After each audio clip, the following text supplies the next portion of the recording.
আমরা আজকের ভিডিওতে যে বিষয়টা তোমাদের সাথে আলোচনা করতে যাচ্ছি সেটা হচ্ছে প্রথম খুব ডিটেলসে আজকের আলোচনাটি শুনবে, বিশেষ করে তারা শুনবে যারা 2016-তে পরীক্ষা দিয়েছিলে অথবা তারা যারা রিসেন্টলি আমাদের কোর্সে অ্যাডমিশন নিয়েছো এই 2-3 সপ্তাহের মধ্যে।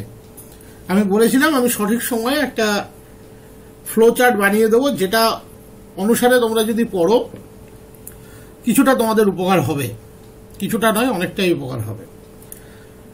দেখো, প্রথমেই আমি সেই ক্যান্ডিডেটদের প্রতি মারাত্মকভাবে সহানুভূতিশীল যারা রিসেন্টলি খুব বাজে পরিস্থিতির মধ্যে দিয়ে যাচ্ছে। যদি বলো যে আপনি কি মনে করেন আমাদের সাথে ঠিক হয়েছে, আমি বলবো 100% না। শুধু তোমাদের সাথে নয়, সেই প্যানেলে থাকা ওয়েটিং এর সেই সমস্ত যোগ্য ক্যান্ডিডেটের সাথে সহানুভূতি আছে যাদেরকে কোনোভাবে ডিপ্রাইভ করা হয়েছে, যারা বঞ্চিত হয়েছে। আর তাদের কথা তো বলতেই হবে যারা একটা সিস্টেমের মধ্যে 7 বছর কাটিয়েছে, কাটানোর পর তাকে যখন বলা হচ্ছে তুমি আবার পরীক্ষায় বসো, এটা খুব অসম্ভব ব্যাপার। কিন্তু এখন তোমাদের হাতে যে জায়গাতে তোমাদেরকে দাঁড় করানো হয়েছে, এই অসম্ভবটাকে তোমাদেরকে সম্ভব করতে হবে।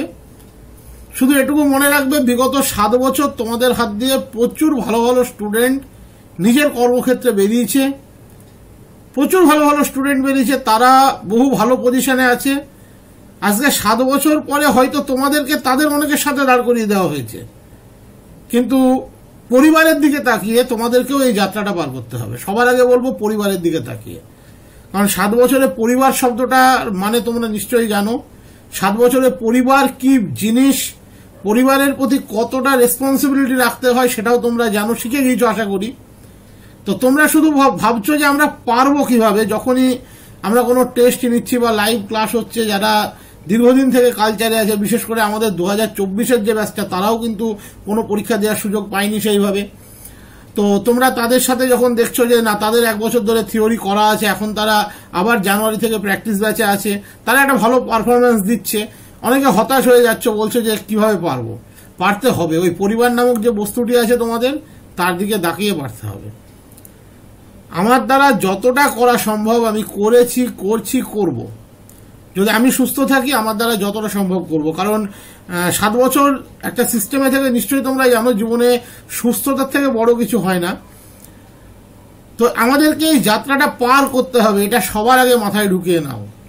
আর যারা ফ্রেশার নতুন জয়েন করেছে তাদের জন্য একই বার্তা, এই যাত্রাটা আমাদেরকে পার করতে হবে। কিভাবে পার করবে তার গাইডলাইন আমি বলে দিতে পারি, গাইডেন্সটা দিতে পারি, যেভাবে বলবো সেভাবে এগোতে হবে। আর যদি উপরওয়ালা এটা লিখে রেখে থাকে যে না সত্যি তোমাদের পরীক্ষায় বসতে হলো না, সবার আগে আমি খুশি হব, এটুকু তোমাদেরকে বলতে পারি যে না পরীক্ষায় বসতে হলো না তো খুবই ভালো কথা, বেঁচে গেলে। কিন্তু এখন তোমাদের যে পজিশনে দাঁড়িয়ে মনের মানসিক পরিস্থিতি যাই হোক না কেন, তোমাদেরকে কিছু করার নেই, প্রিপারেশনটা মনে মনে নিতে হবে। কারণ কেউ সামনে এসে সহানুভূতিশীল নয়, তার একটা কারণও আছে, যে ভার্ডিক্টটা সেটা সুপ্রিম কোর্টের ভার্ডিক্ট। কোনো সাধারণ মানুষ কি বলতে পারে এখানে বলো? এখানে যে ব্যাকগ্রাউন্ড গেম খেলা হয়েছে সেটা তোমরাও সবাই জানো, তোমরা নিজেরাও বুঝতে পারছো। তো মানুষ মন থেকে তোমাদেরকে সাপোর্ট দিচ্ছে, এটা সবার আগে মনে রাখবে। আর ওই পরিবারের দিকে তাকিয়ে তোমাদেরকে আর একবার প্রিপারেশন নিতে হবে। খুব অসম্ভব ব্যাপার, কারণ যারা এই ধরনের কথাগুলো বলছে যে আবার পরীক্ষায় বসে আসুন, তাদের হয়তো ম্যাথামেটিক্সের অনার্সের সিলেবাসের সাথে আপ টু 11-12 যে সিলেবাস, তার যে ডিফারেন্স সেটা সম্পর্কেই কোনো আইডিয়া নেই, থাকলে এটা বলতে পারতো না। আমাদের 9-10-এর যে অঙ্ক, 11-12-এর যে অঙ্ক, তার সাথে গ্র্যাজুয়েট বা পিজির যে সিলেবাসের একটা আকাশ পাতাল তফাৎ, এই সম্পর্কে তাদের কোনো আইডিয়াই নেই বলে আমি মনে করি। কারণ যদি তাদের আইডিয়া থাকতো তারা এই অসম্ভব কাজটা তাকে করতে বলতো না। আজকে যিনি একজন বিরাট পজিশনে বসে আছে, তাকে যদি 20 বছর পরে বলা যাচ্ছে আপনি তো এই চাকরিতেই আছেন, আপনি তো কালচারের মধ্যে আছেন, আবার পরীক্ষা দিন, সম্ভব নয়। তোমার জায়গায় আমি থাকলেও সম্ভব নয়। আমি কালচারে আছি, পড়াচ্ছি, তবু এটা গ্যারান্টি দিয়ে বলতে পারি আমার দ্বারাও সম্ভব নয়।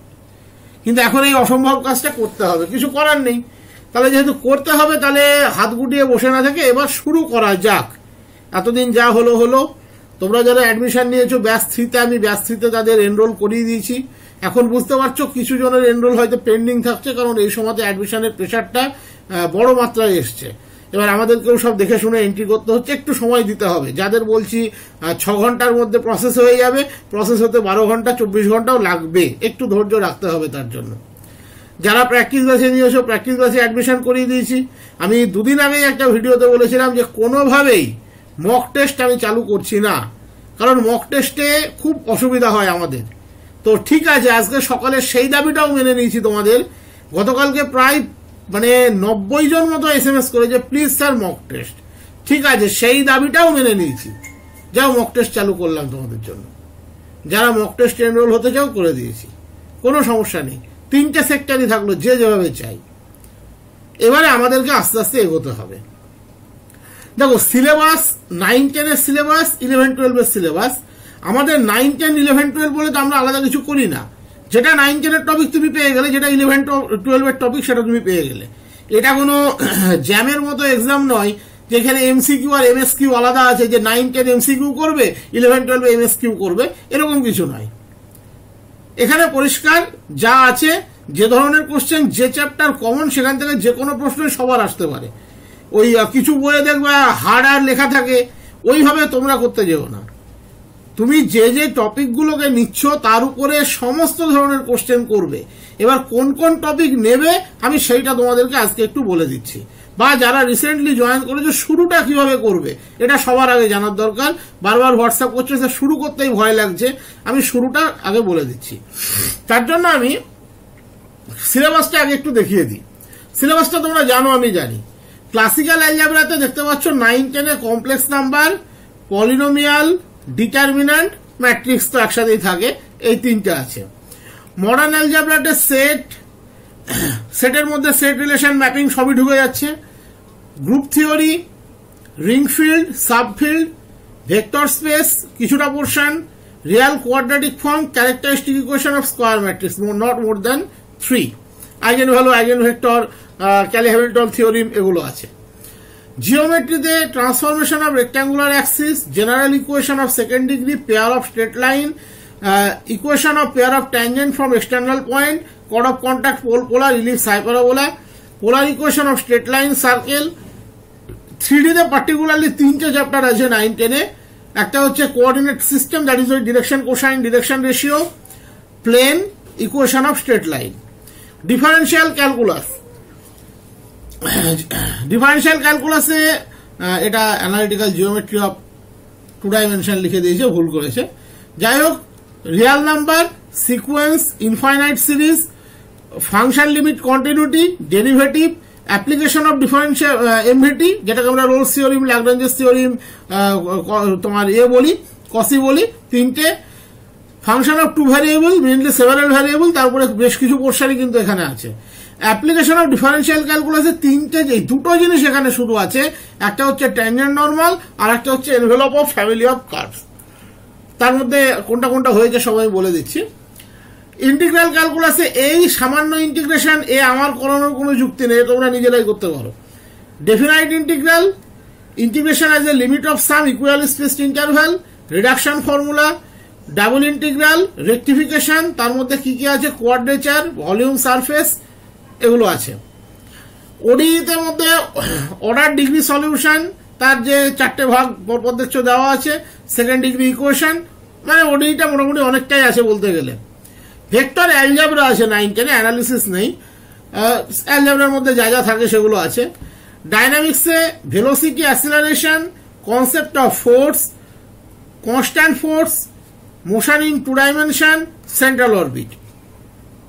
লিনিয়ার প্রোগ্রামিং, এই পোর্শনটা পুরোটাই তোমাদের টমাস স্যার করাই। নিউমেরিক্যাল মেথড, অ্যাপ্রক্সিমেট নাম্বার, ডিএনই অপারেটর ভার্সন যেটা, interpolation, numerical integration, solution of equation, probability statistics, এটাও তোমাদের টমাস স্যার করাই।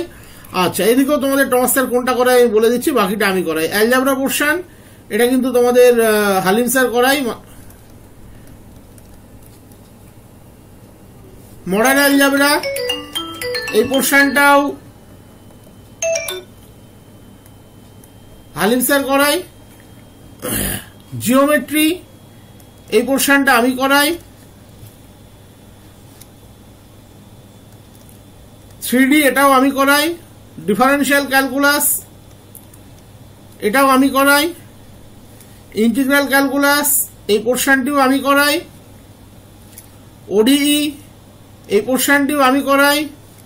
ভেক্টর অ্যালজেব্রা এই পোর্শনটি আমি করাই। ডায়নামিক্স এই পোর্শনটি আমি করাই। এলপিপি এটা তোমাদের হালিম স্যার করাই। নিউমেরিক্যাল মেথড এই পোর্শনটি আমি করাই। এই পোর্শনটি হালিম স্যার করাই। তো এইটা গেল 9-10 সিলেবাস। 11-12 সিলেবাস ওই ক্লাসিক্যাল অ্যালজেব্রা একটু সামান্য একটু কম বেশি বলতে এখানে ইনইকুয়ালিটিটা অ্যাডিশনাল আছে। তো এই পোর্শনটা আগে যেমন বললাম এই পোর্শনটা তোমাদের টোটালটাই হালিম স্যার করাই। মডার্ন অ্যালজেব্রা এটা যাই থাক এটা তোমাদের হালিম স্যার করায়। আমি আমার অংশগুলো নিয়ে ডিটেলসে বলে দিচ্ছি। ম্যাট্রিক্স লিনিয়ার অ্যালজেব্রা বলে এখানে আলাদা করা আছে, এটা হালিম স্যার করাই। রিঅ্যানালিসিস এখানে পয়েন্ট সেট থিওরিটা কিন্তু added version extra. Real number বাকি যা যা ছিল sequence series continuity ডিফারেন্সিয়েবিলিটি indeterminate form maximum minima tangent normal. দেখো ইনডিটারমিনেট ফর্ম আলাদাভাবে কিন্তু তোমাদের 9-10 সিলেবাসে বলা নেই, ঠিক আছে? এটা আমি বলে দিচ্ছি ভালো করে। ইনডিটারমিনেট ফর্ম এখানে কিন্তু আলাদাভাবে 9-10 সিলেবাসে বলা নেই। তার মানে এই নয় ওটা সিলেবাসে নেই, ঠিক আছে? এই যে হসপিটালস রুল গোজা আছে তার মানে ওটা আছে, ঠিক আছে? 9-10 সিলেবাসটা কিন্তু অনেকে দেখে ভাবে যে বহু কিছু নেই, তা কিন্তু নয়। সিলেবাসটা ভালো করে আগে দেখবে। এখানে এক্সট্রা আছে অ্যাপ্লিকেশন অফ ক্যালকুলাসের মধ্যে কার্ভেচার পোর্শনটা এক্সট্রা আছে। কার্ভ ট্রেসিং সবার আছে, কার্ভ ট্রেসিং কোনো মেনশন লাগে না। অ্যাসিম্পটোটটা এক্সট্রা আছে। কার্ভ ট্রেসিং সবার আছে, কার্ভ ট্রেসিং ছাড়া এগোনো যায় না। ইন্টিগ্রাল ক্যালকুলাসের মধ্যে এরিয়া লেন্থ এগুলো সব একই, ওখানেও ছিল এখানেও আছে। এই পোর্শনটিতে আমি বললাম এটা করানোর কোনো যুক্তি নেই, এটা নিজেরাই করতে পারবে। যেটা রিডাকশন ফর্মুলা এটা আমি করিয়ে দেবো। Sequence of function, series of function, power series, Riemann integration, improper integrand, এই পোর্শন কটা কিন্তু 11-12 এর জন্য অ্যাডেড পোর্শন এক্সট্রা আছে। বাকি সেভারাল ভ্যারিয়েবল যেমন ছিল তেমন আছে। ডিফারেন্সিয়াল ইকুয়েশন ওই একই জিনিসই আছে, এমন কিছু বিশাল ডিফারেন্স কিন্তু নেই। ওখানে এক জায়গাতে 1 থেকে 4 অবধি করা ছিল, শুধু অর্থোগোনাল ট্র্যাজেক্টরিজ পোর্শনটা এক্সট্রা আছে। কিন্তু কোশ্চেন খুলে দেখবে অর্থোগোনাল ট্র্যাজেক্টরিও এর আগে এসেছে। অ্যানালিটিক্যাল জিওমেট্রি 2 ডাইমেনশন ওখানে যা ছিল এখানে তাই আছে, এখানে কোনো আলাদা কিছু নেই। 3 ডাইমেনশনের মধ্যে কনিকয়েড সেকশনটা এবং জেনারেটিং লাইন সেকশনটা এই পোর্শনটি কিন্তু এখানে আলাদা, এবং স্ফেয়ার দ্যাট ইজ ওই কনিকয়েড বললাম তার মধ্যে সব চলে যাবে। আর general equation of second degree এই পোর্শনটি আলাদা। ওখানে শুধু ছিল ভেক্টর অ্যালজেব্রা, এখানে আছে ভেক্টর অ্যানালিসিস। এই পোর্শনটি অ্যাডেড পোর্শন, ভেক্টর অ্যালজেব্রা যেমন ছিল তেমন। এইবারে চলে আসছে ডায়নামিক্স এর একটা পোর্শন। এটা কিন্তু একটা বিরাট পোর্শন হিসাবে এখানে ট্রিট হয়। কম্পোজিশন রেজলিউশন অফ কোপ্লানার ফোর্স, মানে কি কি চ্যাপ্টার আছে আমি ধরে বলে দিচ্ছি। এটা কোপ্লানার ফোর্স, এটাও coplanar force, okay. Impulsive force এখানে আছে, motion in a straight line, variable acceleration, impact of elastic body, loss of K direct impact, expression of velocity and acceleration of a particle in a plane, মানে এটা হচ্ছে তোমার 2 dimension, যেটাকে আমরা বলি Kardashian পোলার 2D ওইটা। সেন্ট্রাল ফোর্স ওগুলো আগেও ছিল central force. Tangential normal acceleration, motion of a particle, different laws of resistance, resisting medium, law of friction, cone of friction, general formula for determination of centre of gravity. খুব ভালো করে বোঝো, এখানে এই যে পোর্শনগুলো দেওয়া আছে না, tangential normal, different law of resistance, এই যে পোর্শনটা, এগুলো সব কিন্তু তোমাদের 9-10 আছে। শুধু ওখানে এক লাইনের মধ্যে লেখা ছিল, এখানে ভেঙে ভেঙে চ্যাপ্টার ওয়াইজ এটা আলাদা দিয়েছে। আলাদা কি আছে, কোপ্লানার ফোর্স ওখানে ছিল না, ফ্রিকশন ওখানে ছিল না, সেন্টার অফ গ্র্যাভিটি ওখানে ছিল না। এই যে মোশন আন্ডার ভ্যারিয়েবল অ্যাক্সিলারেশন ওখানেও আছে, মোশনের স্ট্রেট লাইনের মধ্যেই পড়ে এগুলো, এগুলো আলাদা পড়ে না, ঠিক আছে? এগুলো কিন্তু আলাদা পড়ে না। এই ইম্প্যাক্ট ওয়ার্ক পাওয়ার এনার্জি এটা মনে হয় ওখানে ছিল না, এখানে আছে। লিনিয়ার প্রোগ্রাম আমি তো বললাম এটা হালিম স্যার করাবে। এবার হচ্ছে মেকানিক্স 2, এইগুলো দেখে অনেকে ঘাবড়ে যায়। Law of friction, centre of gravity, static equilibrium এটা কিন্তু কোপলানের ফোর্সেরই অংশ, এটাকে দুটো পার্টে এখানে ব্রেক করেছে তাই, ঠিক আছে। ওই এটাও তাই, প্রথম যে কোশ্চেনটা আছে ওটাও তাই। ভার্চুয়াল ওয়ার্ক এটা separate chapter, forces in 3D এটা separate chapter, motion under inverse square law এটাও কিন্তু সেই তোমার যেটা আমাদের সেন্টার অফ পড়ি কি বলে আরে সেন্ট্রাল ফোর্স পড়ি তার সাথে অ্যাটাচ চ্যাপ্টার এগুলো।